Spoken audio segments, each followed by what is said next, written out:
The Genesis Order, you were a part of the testing and story group from the bat, and you've got a gripe with the story that you were quite vocal about in story group. Do you want to start with that? Imposter syndrome slash like a sequel issue on top of the fact that I think, and this is the biggest piece, is that I felt there were too many cameos from Treasure of Nadia in the Genesis Order, and I really wanted the Genesis Order to be its own game, and I felt it heavily relied on too many characters from the previous game to move things forward, and that kind of took away, I think, the individuality and how we connected with the newer characters.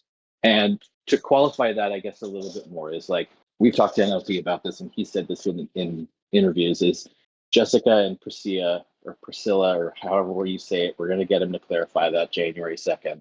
They were initially in Treasure of Nadia for like a transactional purpose, and they weren't supposed to be like fully fleshed out characters and involved as much as they were by the end. They were really well received. He decided to implement them. Fantastic. You go to the new game and you start at the beginning with 12, and all of them have to be involved in some capacity. But then you're bringing in Madeline, Henry, Tasha, Aaliyah as a guest. Duncan was introduced previously, so he continues on. Diana. Diana shows up.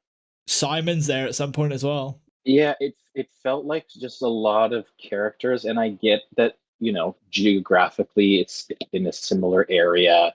Characters are potentially going to interact, but it made me feel disconnected with the newer cast.